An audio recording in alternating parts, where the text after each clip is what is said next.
Morning. Morning to everyone that's joining the session.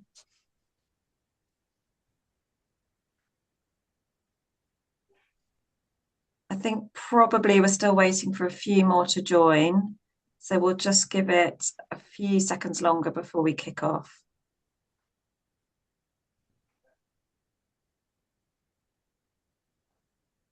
I can see the numbers going up as people log on. Morning to those who've just joined.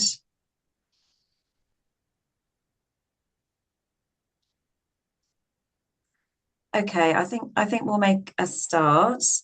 Um, Good morning, everyone, and thank you very much for joining us for what is the final HR Club of 2025. My name's Sarah Martin, and I'm one of the directors of Narrow Key HR. Speaking this morning are my colleagues Joe Bradbury and Andrew Miles.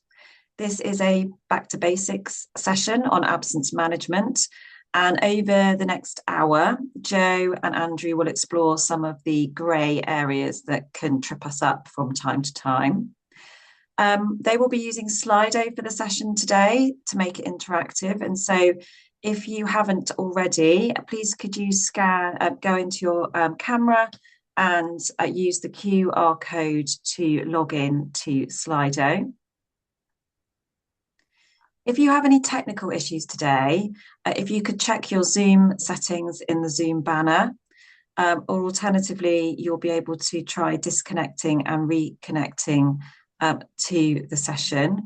We are, in fact, having our own slight technical issues with Zoom today, which I think is caused by the fact that we've all been issued with new laptops recently. So unfortunately, at the moment, Joe Bradbury is unable to join us by video.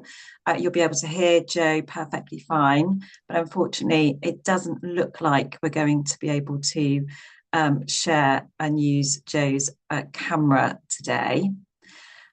If you have any questions throughout the webinar today, please pop them in the Zoom Q&A box rather than the chat box. And that's because we'll keep an eye on the Q&A box, but any questions in the chat box might get missed. And the speakers will try to allow some time at the end to answer as many questions as they can. As you will have seen, if you joined, the webinar is being recorded, and we will aim to send you a copy of the slides along with the recording in the next couple of days. Our next HR Club will be happening in February 2026. We haven't fixed a date yet or a topic for that session. If there's anything you would like us to cover, please do also feel free to pop that in the Q&A box as well. It's always helpful for us to know the sorts of things you're interested in us covering at these HR clubs. Okay, so I will hand over to Andrew. Thank you, Andrew. Morning, everybody. Thank you for joining us for the session on absence management. So I'll start by covering what you can expect to hear from today's session. So over the next hour, we'll cover practical tips for managing absence effectively. We'll look at how to handle overlapping health and performance issues, best practice for supporting employees during long-term absence and addressing mental health concerns, and finally, how to respond if you suspect that sickness absence might not be genuine.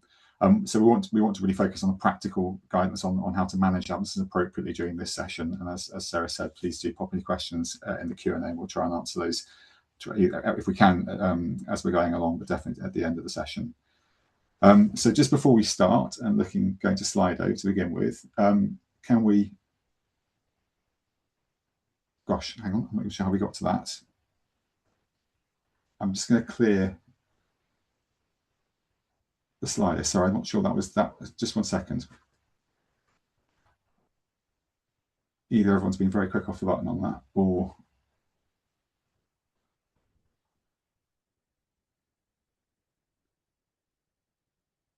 okay, I'm going to just, sorry about this. Somehow that's got populated without me realizing it.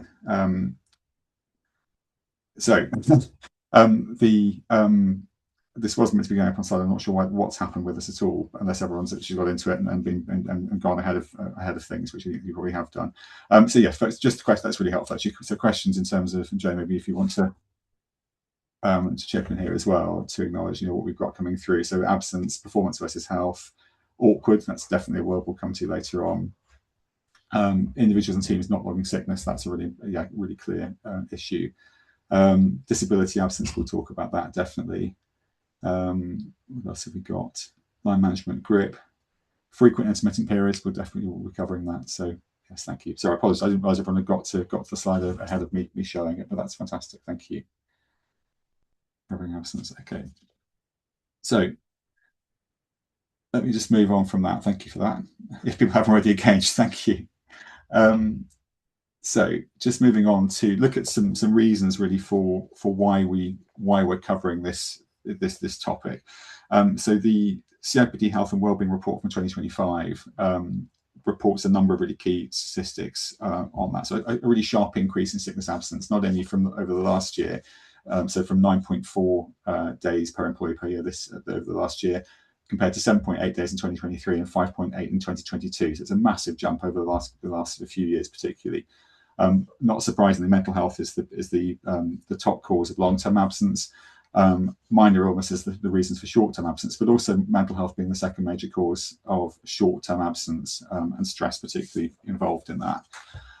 So I think those numbers really underline the huge impact of absence on businesses and the challenges that managing absences are posing.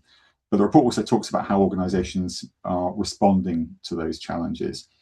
Fundamentally, most organisations or more organisations rather, are taking a strategic approach to wellbeing. The proportion of organisations with a standalone wellbeing strategy has increased from 44% in 2020 to 57% in 2025. So people are really acknowledging that you have to be proactive about managing wellbeing. There's an acknowledgement that preventing stress and supporting mental health requires concerted action. So nearly 2/3 of organisations, 64%, are taking steps to identify or reduce stress in the workplace. But the problem is that only half of organisations think their efforts are effective. Investing in wellbeing, employee wellbeing, is associated. Is something that most businesses are trying to do. For the vast majority of organisations, 90% are actively trying to invest in wellbeing. But finding the budget, unsurprisingly, for employee wellbeing on top of rising business costs is the top challenge for wellbeing in 39% of organisations. So I think we will be focusing in this session more on the practical ways to manage the challenges at the sort of the prevent or the management end, the intervention end. It's more on managing rather than preventing. But I wanted to acknowledge up front really the importance of having overall supportive strategies as part of how to manage absence. And finally, before we sort of get started, I wanted to talk about mindset when we're managing difficult absence situations. I think it's really important to acknowledge that for us as HR people or as managers, these can be really difficult situations to manage and really challenging, as well as for the individual concerned. And I think managers and HR need to consider their own resilience when you're dealing with these situations. You can and should be supportive and empathetic to individual employees in the situation, but it's important to remember that as an employer, you're entitled to expect a reasonable level of attendance from staff, and you need to consider the wider impact on the team and the organisation of that individual's attendance. I think personal experience would say that awareness of this bigger picture is really helpful in getting HR managers through what can be very challenging situations for them as well as for the absent employee. So moving on to how to manage absence informally. And I think it's a bit of a cliche, but early intervention can prevent issues from escalating. So looking at some practical steps as to how to manage that.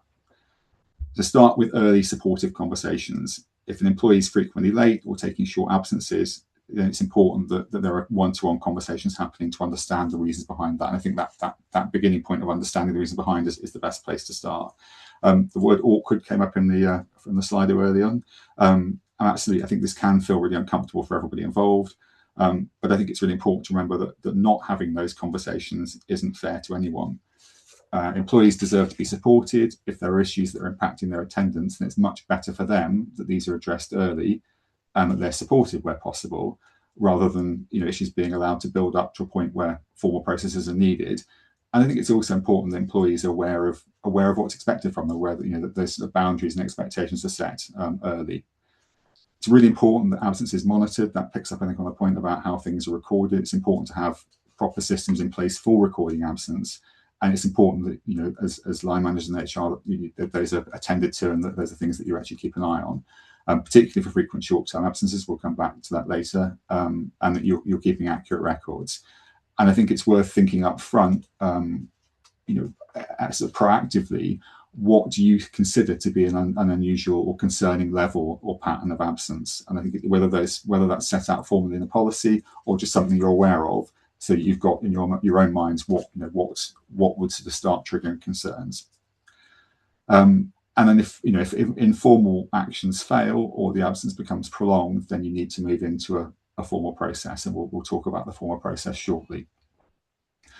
I think to recap, I think the most important thing here is to act early and to maintain open communication. The approach, is intended to support the employee, but it also helps to protect the organisation, both to manage the absence and also to protect you from potential legal risks.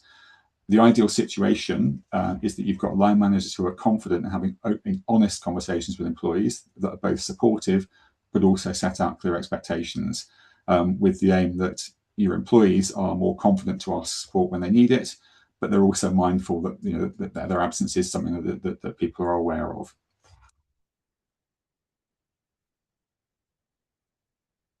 So, looking to the move on to formal absence management, the step is necessary if your informal efforts aren't resolving the issue, or if the absence becomes significantly prolonged. First thing I would suggest is, it's really important. We would strongly recommend that you have an absence management policy in place. This is going to help ensure consistency of treatment. It'll reduce risk, and it'll set out clear expectations for employees and for line managers. Things to include in that will be a notification procedure, and it's important that that's clearly communicated and followed. So who do people contact? When do they contact about absence? What are your evidence requirements? Self-certs for absences up to 7 days are fine.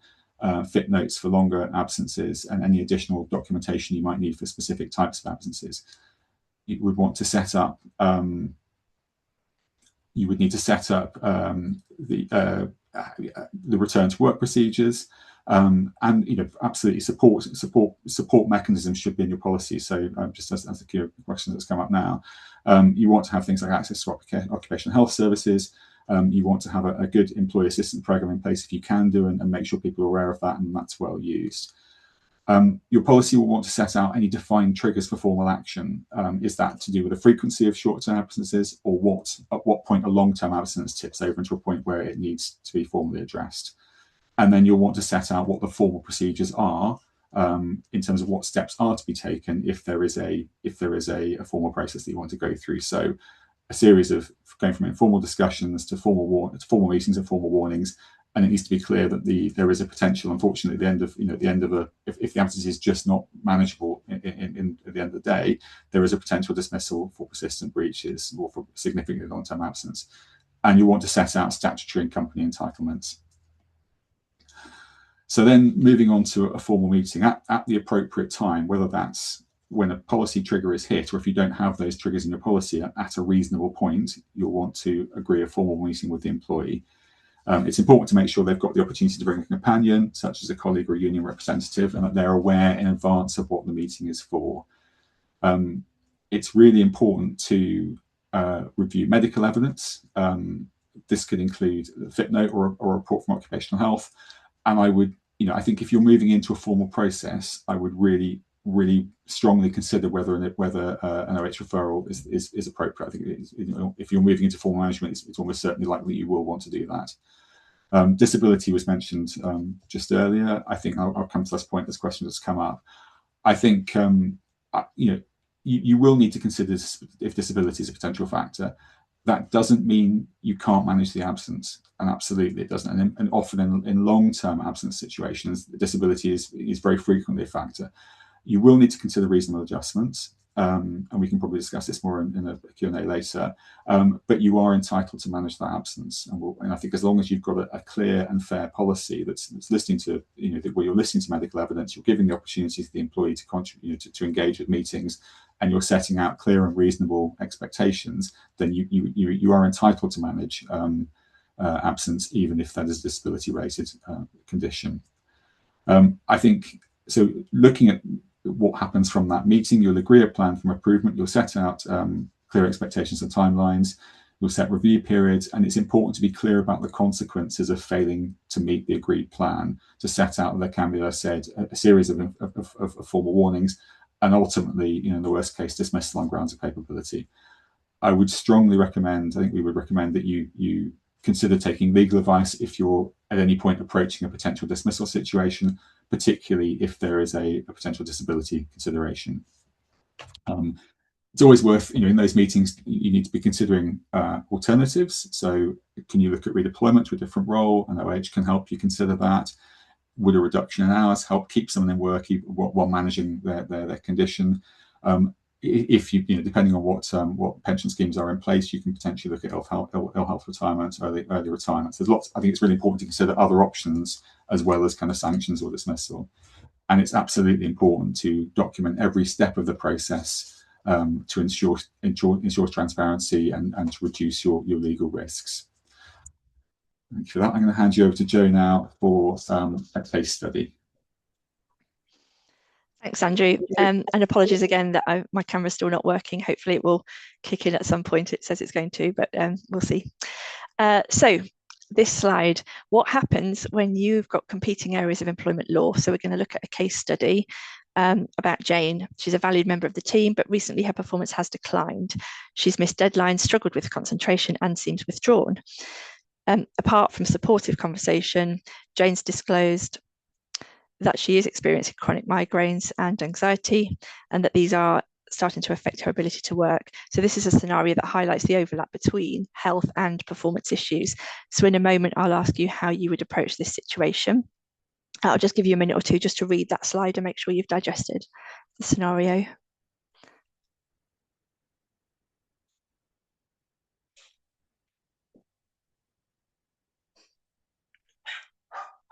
Okay, and so now we're just going to ask you to type in the question and answer box what steps you would take really to support Jane in managing her health conditions and whilst addressing the performance issues effectively.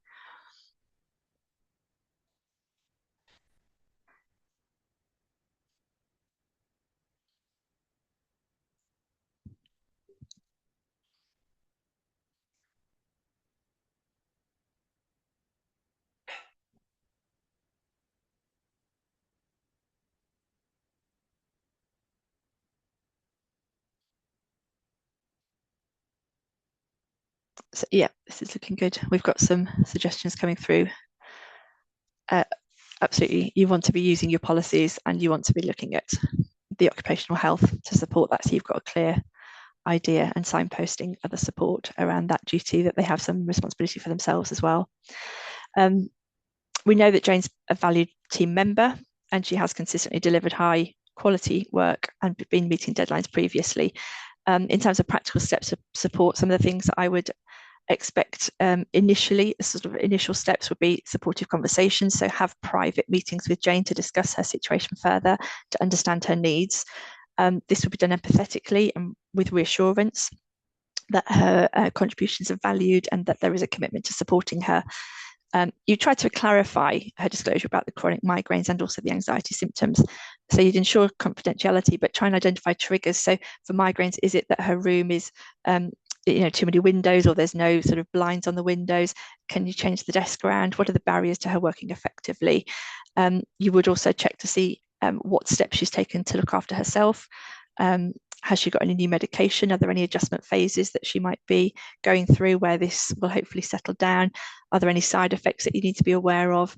Do you need a risk assessment because of medication in the workplace? So certain environments, schools, or where people are operating machinery, those sorts of risk assessments might need to be done in relation to new medication. Second step, I'd be looking at any sort of very short-term adjustments whilst you're looking at things. So not necessarily long-term, but can you implement some flexible working arrangements? Are the migraines triggered early in the morning, or does she have anxiety about coming into work? Would it help if she were to switch her hours or change her working pattern slightly to accommodate or mitigate those effects? Can you suggest some temporary changes to her pressure? So if she's got anxiety around particular deadlines, is there something you can do to just alleviate that? Can you provide her access to a quiet workspace, or again, look at just fitting blinds to the windows, perhaps, if that's a trigger? Are there any ergonomic adjustments or specialised equipment that might come in? Step 3, I'll be looking at getting that health and wellbeing support, as a lot of you have suggested.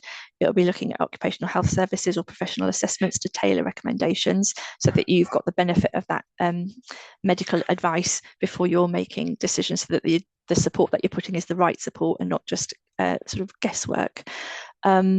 Encourage her to use the employee assistance programs if those are available, so access or stress management resources. Looking also if there are any support networks in the area for chronic migraines or anxiety, and also discuss the fact that this could be deemed a disability under the Equality Act 2010. Just a reminder of the definition: a physical or mental impairment that has a substantial and long-term adverse effect on a person's ability to carry out normal day-to-day activities. It is possible that those things could be classed as disability under the legal definition. In terms of the performance management, that would be the next step, and I'd be looking at the personalised sort of performance improvement plan. Again, it's the sort of the typical advice around clear and achievable goals and timelines. This would be at the informal stage, so you'd be making clear that it's a very supportive process. I think make clear what the goals are, what success looks like. So that's often a fall down, that people haven't made it sufficiently clear. They don't really know what it is that they're trying to achieve. So that's key for the success. Regular check-ins and monitoring progress, so that you can address any challenges, adjust things as you go, and constructive feedback. So it's worth being transparent, but reinforcing the positive behaviour. That feedback needs to be balanced. And all of that needs to obviously happen in a sensitively managed discussion. Step 5 is team collaboration, because when one person in a team is ill or has a reduced workload, there can be some sort of animosity or resentment from colleagues. So you've got to, as a culture, it's important that you're developing that supportive team environment. So there is a sort of fostering of understanding. It's a tricky line to tread, because you can't always disclose the nature of Jane's health situation unless she's explicitly consented. So this is very much about sort of the line managers leading that effectively, ensuring that deadlines are met by the team without overburdening any individuals, and recognising the impact on colleagues as well. And then there's longer term strategy. So that's reviewing her role and responsibilities longer term. If this continues to be an issue, you have got the capability options to explore. You could also look at training. You could look at redeployment, as Andrew's mentioned, but trying to obviously find a way to help Jane adapt and thrive in your workplace. So this is a sort of a summary really of those points. Clearly, health and performance will often overlap. So it is important to get the balance right and being empathetic, but you've also got to safeguard your organisation from the legal risks. One of the key things there is to recognise the importance of gathering evidence-based decisions. So don't jump to conclusions about their health or performance. Making that assumption can often lead to unfair treatment. And it can obviously cause a deterioration in your working relationships. So it's about open communication, using that occupational health assessment, and do document everything just in case any disputes arise at some point. With the medical advice, it's key to understand the barriers. The reasonable adjustments could include flexible working hours, remote working if it fits the role, changes to workload, so redistribution of tasks to reduce pressure, or adjusting some deadlines if it's not going to be critical to the business operation. Exploring those supportive tools, which could be software to help manage workload, task management systems, noise cancelling headphones to improve concentration. In terms of the mental health support, obviously signposting and giving access to the counselling services, and employee assistance programs around the anxiety. It's also about following a fair capability procedure if those issues persist, as Andrew's taken us through. So if those adjustments aren't enough, sort of with or without the disability sort of considerations, it may become necessary to initiate a formal capability procedure. So the key considerations are you being fair and transparent? Jane has to understand the process and its purpose and her rights, but you can clearly communicate the expectations and timelines for improvement. If she does qualify as having a disability, you just have to ensure that the process doesn't discriminate against her. So you have to look at all reasonable adjustments before you're taking formal action. It might be that you extend the trigger points within a policy before sort of initiating the next stage or escalating through that process. You would then conduct the formal meeting, agree your action plan, set your realistic performance targets, involve HR and/or legal advisors to help with the compliance in terms of employment law, and if necessary, explore alternative roles within the organisation that may better suit Jane's abilities. It is a balance. It's about supporting Jane, but also supporting the organisation. So you've got a commitment to her well-being. Colleagues can see that that's being done, that can improve morale and retention, but at the same time, you're protecting your organisation in terms of legal risks whilst maintaining productivity, and that is equally important. In terms of practical advice, then it is really helpful to get training for line managers, because they are often a bit unsure how to proceed and worried about saying the wrong thing. Have clear policies, review those regularly so that they are up to date and compliant with best practice. And again, it's about that supportive culture. So as an employer generally, it's about making sure that you're fostering that sort of an environment where employees will feel comfortable discussing these issues with you early, because the earlier the issues are identified, the sooner you can start addressing them, and that tends to avoid more complicated escalation later on. Okay, the next thing I'm going to talk about is just that long-term absence. As you can see from those statistics and surveys, 40% of employers have reported that the long-term sickness management is one of the most difficult aspects of managing employees' absences. So we'll look at some practical strategies now. On the next slide, we're going to get you just to sort of suggest on this Slido how often you think it's appropriate to contact an employee who is signed off on a long-term absence.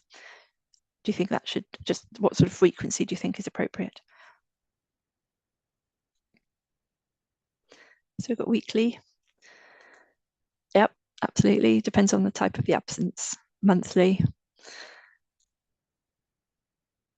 As agreed. Yeah, I think that's a really good point. Yes, so now people are starting to say it depends on the type of absence. So mental health, it might be different. And that's absolutely right.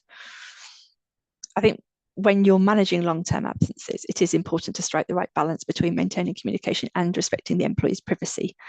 You've got a duty of care to fulfill, but you want to make sure that that relationship is constructive and professional, but you're also maintaining the right level of contact. You don't want it to be overburdening. You don't want people to feel that it's intrusive, but you still want to feel that they're remembered, that they are cared for by colleagues. So in terms of general principles, a tailored approach is often going to be the only way forward. The frequency and the nature of the contact should be tailored to the individual circumstances of the employee and the reason for their absence. So if it's a mental health absence, that will require more sensitive handling potentially than some physical health issues. It's really sensible to agree what that contact will look like. So how often it will happen, what time of day or of the week or month it will happen, who will have that contact. It's got to be somebody that they trust. And what you're going to cover in those updates. So are they wanting to receive updates and news about the school? Are they just going to want a very brief wellbeing check? You're obviously going to have to notify them about key things, such as if there were changes to their pay because of their sickness absence, or if there were things going on at work, such as consultation exercises. But in terms of the general cover, the best approach is to have agreed this as early on as you can, because you can't then be criticised for doing it in a way that they weren't comfortable. In terms of the responsibilities, the employee has a responsibility to notify you in advance if they're going to be absent. And obviously the point at which they require evidence from a GP in terms of fit notes. Towards the end of the absence, you might expect that an employee will keep you more updated, because you're starting to then turn to look to their return to work, and any phased return adjustments or support with the help load and workload distribution on their return. In terms of responsibilities for the employer, as we've said, there is an overarching duty of care, which is a legal duty to ensure that you've got health and safety and well-being of their employees at heart.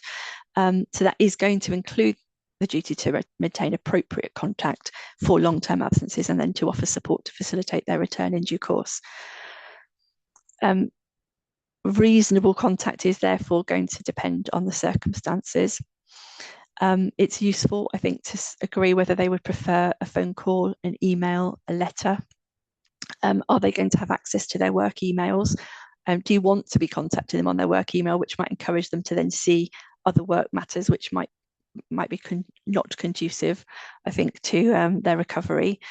Some employees will want to be seeing their work emails and be adamant that that is going to cause them more anxiety to be closed off from all of those aspects. So take it on a case-by-case basis. I think when people have had mental health issues, they're suffering from depression. It's about a balance. I think you could do things like set a timer if you're making phone calls. So you might say, I will call you every Friday at 10 o'clock, to sort of keep that regular contact with them. Because I think the longer they're out of touch, the harder it is sometimes for people to come back into work, and having that trusted contact and regular contact with the employer is a good thing. But you might manage that by setting a timer. So you make a phone call routinely, and you make sure that you're not on the phone for more than 2 minutes, so it doesn't feel intrusive. And you make it clear that if they don't feel up to answering the phone that week, they don't have to answer the phone that week. But it would be helpful if at some point when they do feel up to it, they could pop a text back to you, just letting you know how they're doing that week. Having that planned contact reduces anxiety, avoids misunderstandings. You should also, I think, if you ever can, agree that you've got a backup contact of a friend or a family, so that if their situation deteriorates or if they're in hospital and it's planned, you know how you can contact and get updates from somebody else that they've consented to giving that health advice and data on their behalf. It is reasonable to chase for updates if you haven't had any information. You can do that sensitively, and I think it's important to document it. Again, try to do that in a balanced way that's not intrusive, so it's is nothing threatening, but that you are encouraging them, they get in touch because you want to just ensure that they're okay. In terms of mental health versus physical health, as I said earlier, they may need a slightly more flexible and empathetic communication with mental health, because people's health can fluctuate and deteriorate or improve on a sort of a less obvious pattern. So they need to feel that they're supported, but without any pressure. Physical health, the absences are going to involve talking about practical considerations such as adjustments or phased returns on return. We also see that sometimes you've got people who are reluctant to go to occupational health, partly because they think that there's some stigma attached to that, or for other reasons they're anxious about that process. With that, I think it's a reassurance piece. So letting them know the purpose is really to identify supportive measures. It's not a penalty, that you're not medical in terms of your background. And so it's really helpful for you to be guided by medical input, and that the difference between a GP who's looking purely at the medical and the occupational health who's looking at the medical and its impact on that workplace, it's a lot more informative to you as the employer to make sure that the adjustments are the right adjustments, and that you're not putting in place adjustments that really are going to be inconsequential in terms of support or help. If they do refuse to go to occupational health and you've drawn their attention to any contractual clauses or policies that do encourage that, ultimately it's not necessarily a disciplinary matter, but you are then going to be making decisions about their absence or their health or their performance in the absence of having that medical input. So it's not really in their best interests. If you've explained that, then that's, document that, and you'll just have to go ahead on that basis. And I think then you can just try and rely on GP notes or whatever evidence you can get together. Then they get to the point where if you've got unauthorized absence, if people have failed to provide medical notes and you've reasonably followed up and attempted your contacts and you've documented those attempts, then you would get to a point where you can treat that absence as unauthorized. And at that point, obviously, there are potential disciplinary issues, and there are also potentially pay considerations because it would be unpaid leave. There are also going to be pay considerations once they've exhausted either their statutory sick pay or their contractual sick pay. We know statutory sick pay will run out at 28 weeks, but you've also got potentially more generous contractual requirements to pay, but those may be tapered and will eventually come to an end. So you need to advise the employee when that's going to happen. That's one of the things that you would want to communicate clearly, so there's no misunderstanding around that. It can also be a catalyst for employees coming back when they reach either half pay or zero pay. Now that that can lead to sort of two possibilities, really. It may cause you to feel skeptical as to the nature of their absence because, you know, they're coming back when the money's sort of about to drop. But also be mindful that some people may be forced to return or feel obliged to return because of financial pressures, and they may not actually be fit to return. So you need to keep a really good eye on how they're coping when they return and make sure that they are fit to return, and explore that with them openly and transparently if you think that they're not well enough to be back in work. Okay. So in terms of the next slide, just by way of summary, we would look for agreed communication methods and the frequency to include regular phone calls or emails. Balance the support with respecting privacy, so avoid contacting them during antisocial hours, for example. Identify if they're at their best in the mornings or they feel better in the afternoons, if they're very fatigued in the mornings, and so on. And if they don't engage, document it, document all their contact attempts, attempt to explore alternative offers or methods of contacting them. Ideally, you've got your backup family or friend member agreed as an alternative point of contact, if at all possible, and involve occupational health or seek legal advice if necessary. Okay. So mental health absence is becoming more increasingly an issue for employers. There is still a stigma. So we know that 50% of people, so 1 in 4 employees had time off due to mental health, but only 50% of those people actually disclosed that it was due to mental health that they were booking or sort of phoning in and using that as the reason transparently for the absence. So this really highlights the need for a supportive and an open workplace culture. So we're going to look on the next slide about how you can achieve that as an employer. Recognizing mental health issues isn't always straightforward. The best thing to do, I think, is to look out for those small changes in behavior, mood, or performance, because people aren't likely to come forward and announce that they have poor mental health. So you do have to sort of create an environment where they do feel that it is safe to disclose that. As we say, subtle signs may not be always the obvious ones, but in terms of behavior, employees might become more withdrawn or irritable. They might display uncharacteristic emotional reactions. You might notice that there's mood shifts, such as increased anxiety, sadness, lack of enthusiasm. Their performance could decline in terms of productivity. They may be missing deadlines. They may have difficulty concentrating, and that could all signal underlying mental health conditions. So what we find, I think, is that the best placed people to identify this will be the line managers, because they work most closely. But line managers are often more reluctant than HR to have those conversations or to tackle those things. They might notice the clues and the patterns, but they don't want to say the wrong thing. They're reluctant to make a situation worse. And I think quite often it's around line managers' confidence in feeling that they are able to go and have those open conversations. So training can help with confidence and give them the sort of the toolkit in terms of how to handle those sensitive conversations where they feel that they can have that without overstepping their role.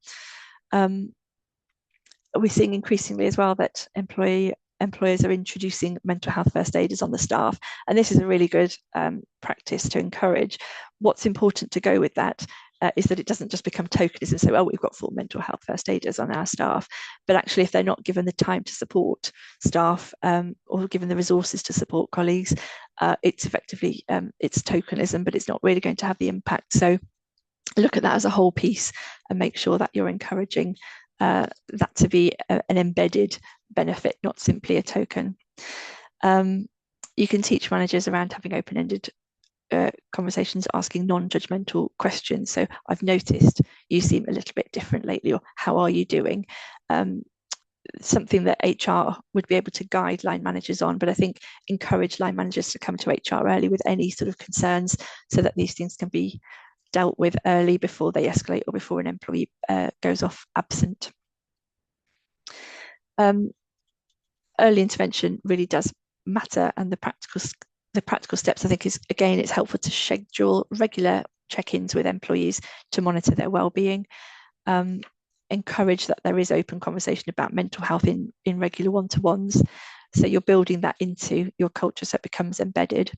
Some line managers will do this better than others, some departments will do this better than others, but you need to reach a point really where the whole organisation can consistently manage that. Provide access to mental health resources. You may want to offer workshops, or you may want to offer other benefits, and those ultimately are going to reduce the sort of the absenteeism and the presenteeism. You'll get improved employee morale and retention, and enhanced overall team dynamics and productivity. This is where building trust really comes in. When people are suffering poor mental health, that's when they're at their most vulnerable. And the knock-on effect also is that can then impact their resilience, and they're more likely to have time off. So this is, again, how important, stresses the importance of having that real trust with their line managers and then with the HR representatives to significantly improve the success of interventions or return to work outcomes. And the last thing really I was going to cover in this section was the compliance with the Equality Act. Mental health, as I said already, can qualify as a disability under the Equality Act 2010. So you do have to avoid discrimination in any forms. So you can have direct, indirect discrimination and failure to make reasonable adjustments. Usually in this area, it's going to be around the reasonable adjustments question. So adjustments could be things like flexible working, reduced hours, modified tasks, but that's not always going to be practical. Every employer is going to have a slightly different threshold, so there's never a one solution fits all. It's important to really look at your resources, look at what is really going to help this individual, and do that very much on a tailored basis. In terms of the next slide, this is revisiting the occupational health. I know there's been a few questions coming up in the chat around this. Using occupational health referrals to understand the employee needs comes down to a really well drafted referral form. So try to avoid having a generic form and just picking it off every time that you send an employee with the same set of questions. Look at it as a tailored referral. Be really clear and specific in your referral. So avoid vague requests like please assess their fitness to work, because it's not really giving the medical practitioner much sort of detailed information about the employee's role or their challenges or the workplace context. Better questions would be what specific adjustments could help them manage their mental health, or are there any tasks that they should avoid and why? If the condition affects their concentration, what strategies could improve their focus, for example. Do include a job description or a breakdown of their duties to ensure that the recommendations that they're making are going to be relevant to your context. Take into account the environment, tell them about your environment, tell them about other factors. We see things that, a school will have sent a referral for a teacher, and they'll suggest that they work from home, and realistically that's not going to be ideal for lots of people who have sort of a 90% front-facing role. So make it clear that certain accommodations are not going to be practical or reasonable when you make the referral, and that way you'll hopefully eliminate the sort of generic unhelpful recommendations. Just because occupational health is saying that it's a recommendation, it won't necessarily be a reasonable recommendation for you. So there is that test almost where you've got to decide on a legal side whether or not the recommendations made are actually reasonable in your context. It's absolutely fine to go back and challenge advice that you've had from occupational health. So if you've got generic advice around, don't lift, there's no heavy lifting, you can go back and ask what's a weight limit, how often can they be performing or lifting boxes, if that's part of their key role. And if they're saying work reduced hours, go back and clarify, what does that mean? What does that look like? What's feasible here? I'm just conscious of the time, so I'm just going to whiz through and check that we've covered. I think we've covered everything for that slide. And so I'm going to hand back over to Andrew, who's going to be looking at genuineness of sickness absence. Thanks. Lovely, thank you, Joe. So yes, we're just going to come on to another sort of case study here, looking at when and how you can question how genuine an absence that's being reported is. So this is another case study here. So Mark's been on sick for 2 weeks, citing severe back pain that prevents him from performing his duties as a warehouse operative. His employer's been accommodating and supportive, ensuring Mark has the time needed to recover. However, during his absence, a colleague has noticed Mark posting photos on social media showing him participating in a charity football match and later attending a dance event. These activities appear inconsistent with the health condition, his bad back. Mark's reported, so the employer is concerned now about the genuineness of his sickness absence and whether it constitutes misconduct on his part. So I'll give you another couple of seconds just to read that slide again, and I'll move on to discussing how we might approach that.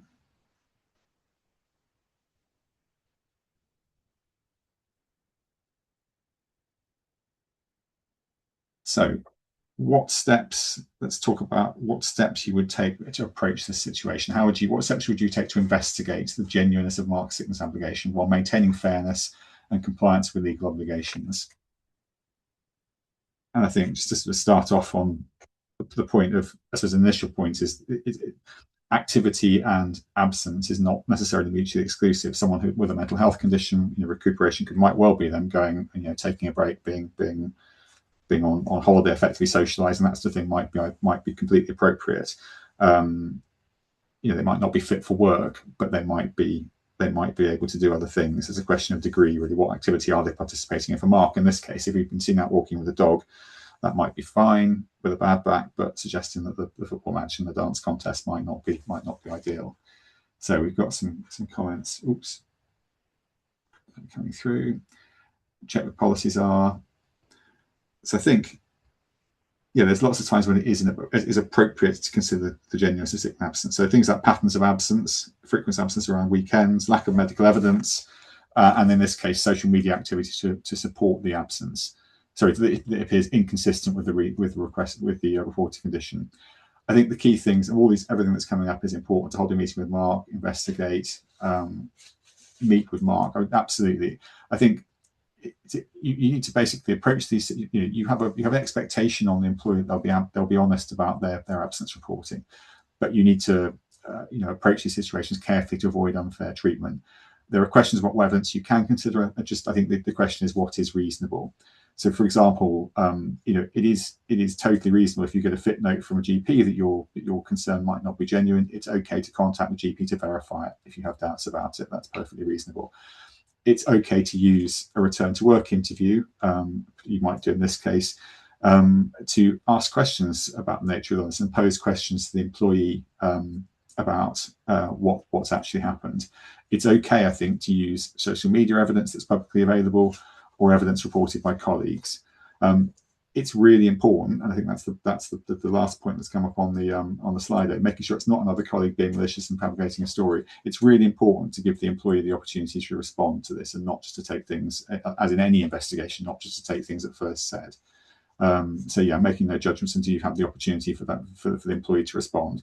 I think you need to avoid things that you want to avoid as things that are just like to sort of breach any trust or privacy expectations. Intrusive social media probing would not be appropriate. Sort of unannounced home visits, things like that. Those are likely to breach trust and privacy expectations. The important thing really is to behave reasonably. But as I say, there's an expectation that employees will not be dishonest in reporting absence. So if you, I think the steps to take, really, I think, to request medical evidence to verify the condition.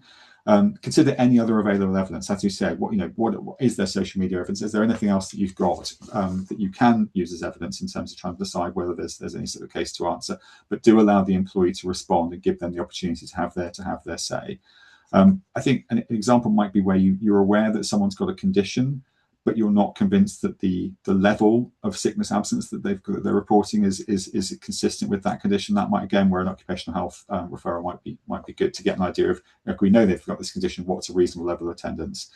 As you said, go return to work interviews. And I know, again, the word awkward's coming up again. I think line managers can find those discussions quite difficult, but I think helping and enabling line managers to have those those discussions based on position of trust. We need you to be honest about your absence. We need to explore why you've been off on this occasion. If there is if you do believe there's a case to answer for dishonesty, and that would be a significant disciplinary matter, then it's important to follow a fair disciplinary process to make sure you're compliant with employment law and ACAS guidelines.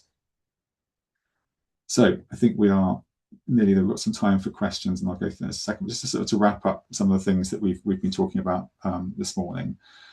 So start with early intervention and informal conversations, and make sure line managers are enabled and trained and feel comfortable doing that, and sometimes acknowledging that can be challenging, but helping them get to that point. Transition to formal processes when necessary, and make sure those are structured and consistent, with those based in a policy that gives fairness and consistency for everybody. We've talked a lot, I think, about proactive use of medical advice and occupational health. It's really, and I think Joe's point about really making sure that you are, that's not just a tick box exercise. You're really using those referrals in a proactive and thoughtful way to really support the employer, but help you manage expectations and understand what can be expected from the person. Really important to provide tailored support for mental health issues, and to recognise that's a significant, that there's a significant things that not only are causing lots of short-term absence, but really leading into longer-term absence as well. And really, as well as your proactive strategies as an organisation, careful tailored support for people with mental health conditions is going to be really helpful. We've talked about the challenges of maintaining contact during absences, and I think the key point on that is that it should be reasonable and agreed, and that's something you're actively thinking about at the start of an absence if you think that's going to go on for a while. Any doubts, anything you've got concerns about genuineness, make sure they're fair, make sure you're handling them on an evidence basis. So that, I think, gives us a whole set, hopefully gives you a set of things to think about. It's really hard to cover this in huge detail in this time frame, but hopefully that gives you an idea of what we could, things that you can do to manage these absences. So that brings us to the end of the main session.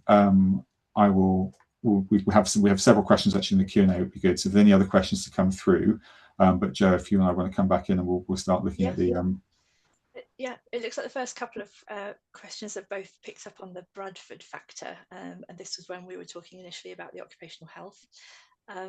Sorry, when we were talking about disability-related absences. Sorry, I think here it would be useful to get occupational health involved, to get a steer. I think the problem with using the Bradford factor is that it doesn't make allowances for individual cases, and obviously for individuals who have a disability, you have to make reasonable adjustments, and those are not going to be a standard thing. It's going to be a case-by-case thing. So I think you may make adjustments to your factors if you're looking at sort of these short-term but frequent absences in those scenarios. Have a look at the nature of the disability, get some advice from occupational health around potentially specifically asking what adjustments could be made for this individual in relation to that. It's likely that you will need to make some adjustments to be reasonable, but it doesn't mean that you will never have to deal with the Bradford factor or the absence, or at some point you can invoke your policies, but I think you would need to demonstrate that you've made adaptations to make allowances. And if you've got occupational health advice in relation to that, then you can evidence that you've taken a reasonable approach, and that is the threshold. I think the next couple of answers were in relation to some of the Slido scales we've had. I shared some good nuggets about one of the previous slides. I'm not sure which slide that was. Was that the slide in relation to Jane, the case study? I think this webinar is recorded. So you've got the opportunity to go back and listen to that separately and make notes if you want. But if anybody wants to email afterwards, we can certainly let you have a sort of a list of pointers if that's helpful. There's a question around what if the anxiety or migraines are not caused by any work issues and they're outside the employer's control. I think essentially, I think that the process that we've talked about, I think, applies really regardless of whether it's inside or out. No matter what's causing those absences, I think you can apply the same sort of processes and procedures to managing it. I think the important, the two key points about, I think, the anxiety and migraines for me are, one, that they could be potentially disabilities, so that's something you want to keep in mind. And that there may be factors in both cases where there are workplace things that you would need to consider and potentially adjust for. So I think if you were clear that there was no work related component, then you would manage it in a normal way. I think it's just important. I think we probably chose that one as a flag that you do need to consider both disability and then adjustments and any workplace implications if you're managing absence issues. I'm just skipping down. We've got a query about starting a new job, and somebody disclosed adjustments that they need. And I think you've said that in the scenario, it subsequently came to light that the occupational health didn't agree that none of those issues were issues that you've made adjustments for. I think with that, it's sensible. Lots of employers would do pre-employment health checks. Particularly if somebody is saying they want adjustments at the beginning, it would be good practice to then refer them to occupational health and just get that sense check, or be asking for support. I think it's about getting that balance around privacy, but I think it's fair enough to say, can you tell me more about your condition? How is it managed? What medications are you taking? How does that impact you? What are the side effects? Try and get that information and also share that with an occupational health specialist and get tailored advice as early on as you can, so that you are using the right kind of or putting in place the right kind of interventions. There's just quite a long question before that around stress and whether it's actually a work-related question. It's quite a long one to answer in detail, but I would say two things I would say on that. One is that the HSA stress management tool is really helpful in terms of it's a questionnaire you can give to employees that it breaks the stress down into the HSE areas of particular stress, so things like demands, control, relationships, and it's really helpful in identifying what exactly, an employee says, I'm stressed at work. It's really helpful in identifying what exactly is causing that stress.